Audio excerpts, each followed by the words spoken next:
What up, gamers? I'm Aaron, and believe it or not, we are currently in a golden era of opportunity. See, we're in the end patch now, and what that means is that the instant your raid ends, everyone you know is gone. They're off playing Legion Remix, Fellowship, or Battlefield 6. And so while your first instinct might be to wind down until midnight, if you're feeling ambitious, there's never a better time than right now. To put this in perspective, do you remember when you were a kid? The summer days lasted forever, you had no responsibilities, and the most important thing you had to worry about was, did your mom put an Uncrustable in your lunch today or not? Well, that's what the end patch can be for you. You have so much time to do so many things, whether it's trialing for a new guild, whether it's learning that new spec, whatever it may be. But once raid starts back up again, well, all of a sudden it's sounding a lot more like real life. You've got bills to pay, you work a shitty retail job for less money than you're worth, and all those hopes and dreams? Well, those got put on the back burner the minute you had to start paying your electric bill. Now, they don't make end patches like they used to, and for the most part, that's a good thing. You know, back in the Siege of Orgrimmar era, a woman could get pregnant, carry the entire pregnancy, give birth to a child, and the next expansion was still 6 months away.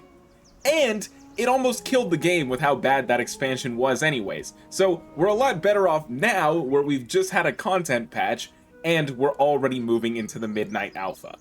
So basically what I'm trying to say is that the end patch is a great time for you to move upwards or to set yourself up for success in Midnight. See, as we mentioned, people start disappearing, and on the Mythic Plus front, that is unbelievably devastating. I mean, all the gamers have moved on, so if you're wanting to push keys, it's gonna be an uphill battle at this point in the season. But in the raiding world, people disappearing is the best thing that could possibly happen to you. See, take a look at this here. Now, this is the total regional progression for Mana Forge Omega. It's filtered to North America, but this kind of holds true for any region. Now, if you take a look at this, you can see that almost 2,000 guilds have stepped into Mythic and taken down at least the first boss, and only 132 have made it to the finish line. Now obviously, 99% of people that start are not going to finish. Most of them probably won't even make it to Nexus King. But what we want to think about here is all of these guilds in between. See, when you're progressing the 5th, 6th, 7th boss at this point in the season, the odds are you're starting to hit the roster boss pretty damn hard. All of these guilds have players that are dropping like flies, whether it be, they just felt like playing a different game, whether they're going full-time on housing in Midnight, or whether they just rage quit because Midnight ruined their favorite Love Ents weak aura.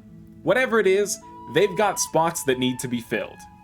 So, rather shamelessly, that is what we want to abuse. You see, if you're a 6 out of 8 Mythic guild in a time of prosperity, a guy that's only killed Lumathar does not look too great. But if you aren't even sure if you can raid tomorrow, well then all of a sudden, you can't say no to that guy. So, once you get that foot in the door as the guy who's only killed Laredar, they can really only judge you by your ability. Your resume sort of stops mattering. And unfortunately, that does mean you could get the boot once things stabilize if you didn't play well enough. But you'll at least be walking out with some more experience. And, the difference between a guild progging Forge Weaver and a guild progging, Soul Hunters 10 weeks into the season is microscopic. So realistically, you might find that you'll have a way easier time fitting in than you think you would. Now, I keep telling you that there's desperate single guilds in your area, but you're probably wondering, are these ads even real? How do I find these guilds? Well, it's actually a lot easier than you'd expect. I mean, just a minute ago we were on Warcraft logs. If you look at the top of this website, there's a recruitment button right there. If you click on this, then you're really just one short survey away from finding a near infinite list of guilds that might fit your criteria. And if you apply to 5, 10, 15 of these, yeah, it might take a bit, but I guarantee you will find something. I mean, even the worst player in your guild, if he puts out 100 applications, I guarantee he will find a better guild. And you're probably thinking, I put out 100 job applications in real life, I don't want to do that for World of Warcraft 2. I get it, and I promise you, it will not take that many. If it is, then your sights are probably aimed a little too high. So don't worry, you will find a place much quicker than you expect. So with trialing for a new guild covered, I want to do a quick talk about alts. Now, I am of the opinion that alts are going to be way more important in Midnight than they are in the War Within. So one of the most important things you can do today is begin the process of leveling your characters to 80. Especially with Legion Remix, this is faster than ever. But yes, you're gonna have to cap them, of course, when Midnight releases, but you're gonna be working in the small window of time between when the expansion comes out and when the season starts. So if you're going all the way from level 1, that's gonna be a miserable time. But why might alts be so important in Midnight? Well, alts are already incredibly valuable in the War Within, and to explain why, we'll take a look at some of the raid design we've experienced this expansion. You see, as Blizzard gets better at tuning these bosses, we start to see that the difference between making a damage check today and needing 15 extra item levels is having the right classes that are equipped for the jobs you need. A great example of this would be something like, Beery Warrior on Ansarek, which just decimated the webs. Or, Balance Druids on Styx Bunkjunker just dunking on ads. Or even your multi-daughters on One-Armed Bandit, which made killing the ads within the time frame possible. But in the War Within, this is kind of a big ask, because you need someone to, have that class as an alt, have it geared, and know how to play it at the level of your raiding guild. But in Midnight, this should be way easier. I mean, one of the biggest things that they're expecting to do for this expansion is make classes more approachable. So it's a pretty safe bet that if you can master one caster now, then in Midnight, you can probably flex to another one pretty easily.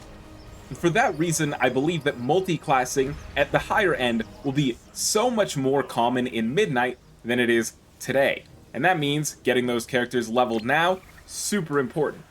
And one other thing that you can abuse is that doing just one single weekly key on every alt you might want to play goes a huge distance. If you find out 5 weeks from now, oh, maybe I want to chase the meta, or this class is really good in Mythic Plus and I want to play it.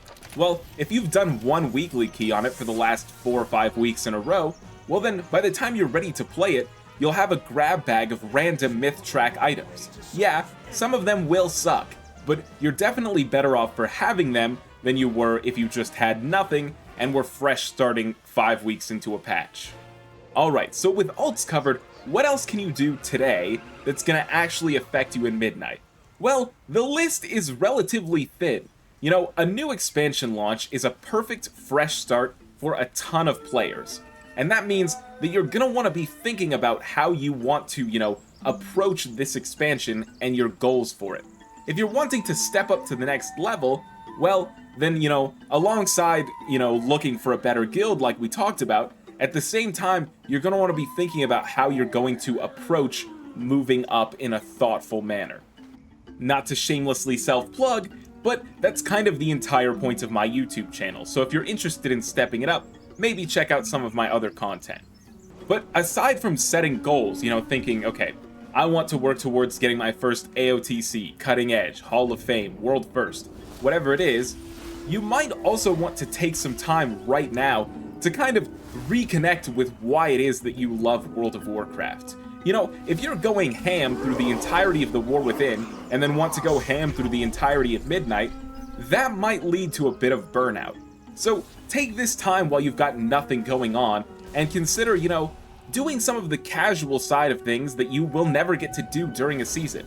Whether it be, maxing that Renown, farming that Transmog, playing Legion Remix, or just playing a different game. If you think that a break to play Battlefield 6 for 400 hours is gonna make you feel more energized for Midnight, then fucking go for it. But at the same time, understand that when you come back and you want to hit those goals that you've made, you're going to have to actively put yourself in a position to achieve them. Just saying, I want Cutting Edge is not going to get you there if you aren't also, going and finding a guild that can do it, going ahead and reviewing your logs so you can find out what you might want to improve, etc. So basically, take some time, recharge, but be ready to come back and blast. So that's pretty much all you can do right now that's going to actually have a noticeable impact on Midnight for you. It's going to be, you know, finding a good group for Midnight, getting any characters you want ready, and, you know, getting ready to go ham and love the game. I guess a fourth one would be trying to get as much gold as you can, but I am constantly broke in this game, so I'd probably be the worst guy to give you advice. One time, in Shadowlands, I was so broke I couldn't afford the flight path out of Oribos. I was just stuck until I vendored some of my own equipment. But that's another story. Anyways, that's all I've got for today. I hope that this video was useful for you. If it wasn't, I would love for you to go tell me it is the worst thing you've ever watched in the comments. I read every single one. Anyway, I'm Aaron. Thanks so much for your time. Peace.